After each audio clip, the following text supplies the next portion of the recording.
आपका यूनिक प्रज्ञान यूट्यूब परिवार में हार्दिक स्वागत है, वंदन है, अभिनंदन है। प्यारे साथियों, अगर आप टीएसटी पीएचडी जेएससी प्रोक्ता एलटी ग्रेड 2022 के लिए तैयारी कर रहे हैं तो साथियों मैं दावे के साथ कहना चाहूंगा कि आप प्रश्नोत्तरी 50 से जुड़िए, क्योंकि प्रश्नोत्तरी 50 प्रश्नों के साथ प्रतिदिन सुबह 5 बजे आपको मिल जाती है, जिसका मुख्य उद्देश्य है आपके अध्ययन का आपको रिवीजन कराना। और इतने कम समय में 50 प्रश्नों का रिवीजन हो जाता है आपका सुबह सुबह। तो साथियों, आज की प्रश्नोत्तरी 50 को प्रारंभ करें उससे पूर्व देखेंगे आज का मॉर्निंग कोट्स। आज का मॉर्निंग कोट्स है कि अगर सफलता पानी है दोस्त तो कभी वक्त और हालात पे रोना नहीं, मंजिल दूर ही सही पर घबराना मत दोस्तों, क्योंकि नदी कभी नहीं पूछती कि समुंदर अभी कितना दूर है। जी हाँ दोस्तों, इसी मॉर्निंग कोट्स के साथ प्रारंभ करेंगे शायद प्रश्नोत्तरी 50। और प्रश्नोत्तरी 50 का पहला प्रश्न आप तक पहुंचे उससे पूर्व वीडियो को लाइक और शेयर करना बिल्कुल ना भूलें, क्योंकि आपके लाइक शेयर सब्सक्रिप्शन से हमको मिलता है पुनर्बलन ऐसी ही पाठचर्या प्रतिदिन लाने के लिए। तो बिना समय गवाए प्रारंभ करते हैं पाठचर्या और देखते हैं पाठचर्या का पहला प्रश्न। रात का रिपोर्टर, अंतिम आरणय, एक चीथड़ा सुख उपन्यासों के उपन्यासकार कौन है? तो तीनों ही उपन्यास निर्मल वर्मा द्वारा लिखे गए उपन्यास हैं, जिसमें 1989 ईस्वी एक रात का रिपोर्टर का प्रकाशन काल, अंतिम आरणय 2000 ईस्वी और एक चीथड़ा सुख 1979 ईस्वी का प्रकाशित उपन्यास है। प्रश्न संख्या 2 है साथियों की गिरती दीवारें उपन्यास के रचनाकार कौन है? तो उपेंद्र नाथ हंस द्वारा लिखा गया यह उपन्यास 1947 ईस्वी का प्रकाशित उपन्यास है। प्रश्न संख्या 3 है कि मध्यकालीन धर्म साधना का निबंध किसका निबंध है? तो जवाब हो जाएगा आचार्य हजारी प्रसाद द्विवेदी जी का। अगला प्रश्न है कि अभिनव गुप्त के काव्य गुरु कौन थे? तो जवाब हो जाएगा भट्टतोत। अगला प्रश्न है कि द्रौपदी नाटक का प्रकाशन काल क्या है? तो सुरेंद्र वर्मा द्वारा लिखा गया द्रौपदी नाटक 1972 ईस्वी का प्रकाशित नाटक है। अगला प्रश्न है कि मछली घर नामक काव्य संग्रह के संपादक कौन है? तो मछली घर नामक काव्य संग्रह विजय देव नारायण शाही का काव्य संग्रह है। और नरेंद्र कोहली ने अपनी किस रचना में राम कथा को नए संदर्भ में प्रस्तुत किया? तो जवाब हो जाएगा अभ्युदय। अगला प्रश्न है कि अपने अपने राम उपन्यास के लेखक कौन है? तो अपने अपने राम उपन्यास भगवान सिंह द्वारा लिखा गया 1992 ईस्वी का प्रकाशित उपन्यास है। अगला प्रश्न है कि यमलोक की यात्रा निबंध के लेखक कौन है? तो यमलोक की यात्रा निबंध राधाचरण गोस्वामी का निबंध है। और अगला प्रश्न है कि प्रिया नीलकंठी, रसाखेटक, आगम की नाव निबंधों के रचनाकार कौन है? तो जवाब हो जाएगा ये सारे ही निबंध कुबेर नाथ राय द्वारा लिखे गए हैं, जिसमें प्रिया नीलकंठी 1968 ईस्वी का, रसाखेटक 1970 ईस्वी का और आगम की नाव 2008 ईस्वी के प्रकाशित उपन्यास हैं। अगला प्रश्न है कि 5वें पैगंबर चूसा नाटक के लेखक कौन है? तो यह भारतेंदु हरिश्चंद्र द्वारा लिखा गया नाटक है। अगला प्रश्न है कि दूसरा ताजमहल पत्थर गली कहानी संग्रह की लेखिका कौन है? तो नासिरा शर्मा द्वारा लिखे गए दोनों ही कहानी संग्रह क्रमशः दूसरा ताजमहल 2002 ईस्वी और 1986 ईस्वी में पत्थर की गली कहानी का प्रकाशन काल है। अगला प्रश्न है कि हिंदी आलोचना का दूसरा पाठ, कथा प्रसंग यथा प्रसंग आलोचना ग्रंथों के रचनाकार कौन है? ये सारे ही ग्रंथ निर्मला जैन द्वारा लिखे गए हैं। हिंदी आलोचना का दूसरा पाठ 2013 ईस्वी और कथा प्रसंग यथा प्रसंग 2000 ईस्वी का प्रकाशित आलोचना ग्रंथ है। अगला प्रश्न है कि मैला आंचल एवं परती परिकथा का प्रकाशन वर्ष क्या है? तो मैला आंचल और परती परिकथा 1954 ईस्वी 1957 ईस्वी के क्रमशः प्रकाशित उपन्यास हैं, जो फणीश्वर नाथ रेणु द्वारा लिखे गए हैं। यानी मैला आंचल का 1954 ईस्वी प्रकाशन काल और परती परिकथा 1957 ईस्वी का प्रकाशित उपन्यास है। विधा की दृष्टि से अस्ति भवति क्या है? तो विधा की दृष्टि से अस्ति भवति आत्मकथा है, विश्वनाथ प्रसाद तिवारी द्वारा लिखी गई 2014 ईस्वी की प्रकाशित आत्मकथा है।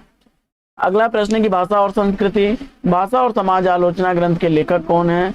तो रामविलास शर्मा द्वारा लिखे गए दोनों ही आलोचना ग्रंथ क्रमशः भाषा और संस्कृति 1954 ईस्वी और भाषा और समाज 1961 ईस्वी के प्रकाशित आलोचना ग्रंथ हैं।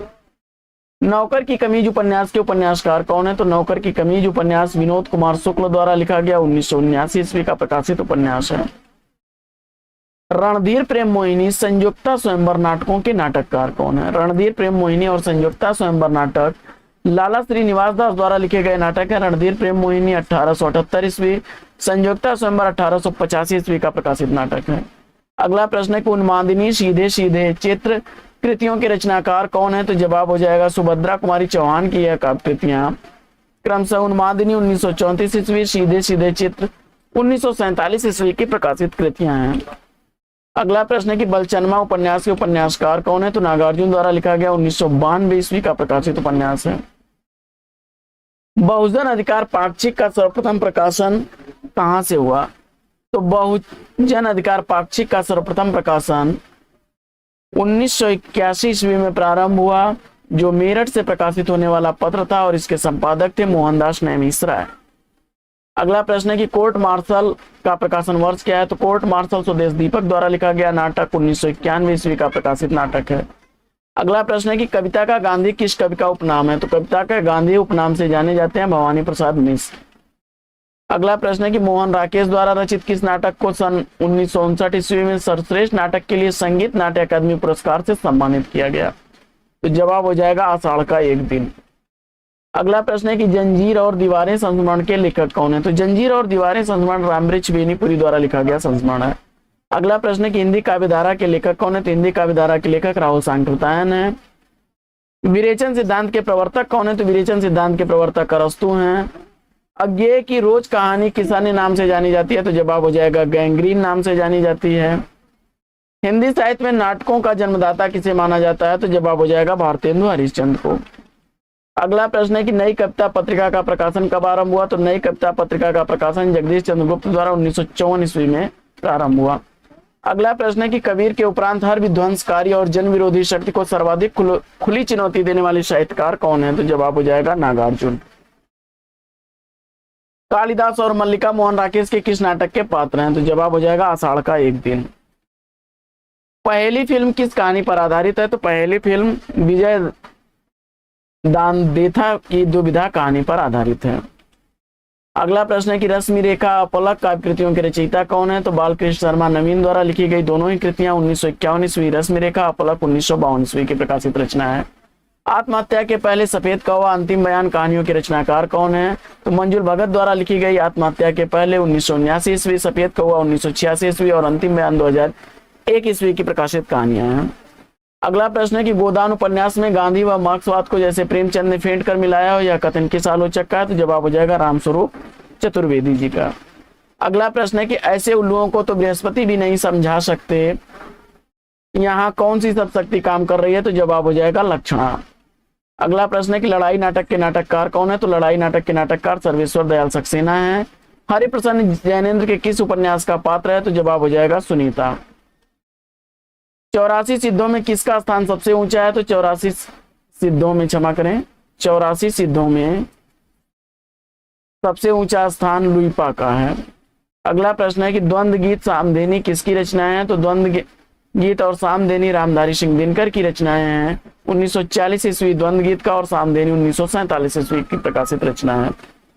अगला प्रश्न है कि बेकन के निबंधों का अनुवाद बेकन विचार रत्नावली नाम से किसने किया? तो जवाब हो जाएगा महावीर प्रसाद द्विवेदी ने। अगला प्रश्न है कि अजात शत्रु कामना नाटकों का प्रकाशन काल क्या है? तो जयशंकर प्रसाद द्वारा लिखे गए अजात शत्रु 1922 ईस्वी, कामना 1927 ईस्वी का प्रकाशित नाटक है। अगला प्रश्न है कि चरणदास चोर आगरा बाजार किसकी नाटक कृतियां हैं? हबीब तनवीर की नाटक कृतियां हैं। 1975 ईस्वी चरणदास चोर का प्रकाशन काल और आगरा बाजार 1954 ईस्वी है। अगला प्रश्न है कि यह पथबंध था प्रथम फाल्गुन उपन्यासों के उपन्यासकार कौन है? तो दोनों ही उपन्यास नरेश मेहता द्वारा लिखे गए हैं। यह पथबंध था 1962 ईस्वी, प्रथम फाल्गुन 1968 ईस्वी का प्रकाशित उपन्यास है। साथियों, अपनी धरती अपने लोग किस विधा की रचना है? तो अपनी धरती अपने लोग आत्मकथा विधा की रचना है। रामविलास शर्मा द्वारा लिखी गई 3 खंडों में यह प्रकाशित आत्मकथा है, जिसका प्रकाशन 1996 ईस्वी में हुआ था। अगला प्रश्न क्या अरे यायावर रहेगा याद एक बूंद सहसा उछली किस विधा की रचना है? तो यह यात्रा वृतांत है। अरे यायावर रहेगा याद 1953 ईस्वी, एक बूंद सहसा उछली 1960 ईस्वी के प्रकाशित आत्मकथा, क्षमा करें, यात्रा वृतांत है। अगला प्रश्न है कि समस्त मानवजात के प्रवर्तक भाव या मनोविचार ही होते हैं, यह कथन किसका है? तो जवाब हो जाएगा भाव या मनोविकार से आचार्य रामचंद्र शुक्ल का। अगला प्रश्न है कि अमोला रचना की भाषा क्या है? तो जवाब हो जाएगा अवधी भाषा में लिखा गया त्रिलोचन शास्त्री का यह ग्रंथ है और 2700 इसमें बरवे छंद है। और अगला प्रश्न है कि भारतीय काव्य शास्त्र के अनुसार अनुकरण शब्द के सर्वप्रथम प्रयोक्ता कौन है या किस ग्रंथ में मिलता है? तो जवाब हो जाएगा नाट्य शास्त्र में भरत मुनि के। तो साथियों, आज की पाठचर्या कैसी लगी कमेंट्स करके जरूर बताइएगा। आज की पाठचर्या में लेते हैं यहीं पर विराम, फिर मिलेंगे आपसे अगले वीडियो में एक नए प्रकरण, एक नया टॉपिक, एक नए अंदाज में। तब तक के लिए लेंगे आपसे विदा। आपका जीवन मंगलमय हो। वेस्ट विशेष बेस्ट आप लग। जय हिंद साथियों।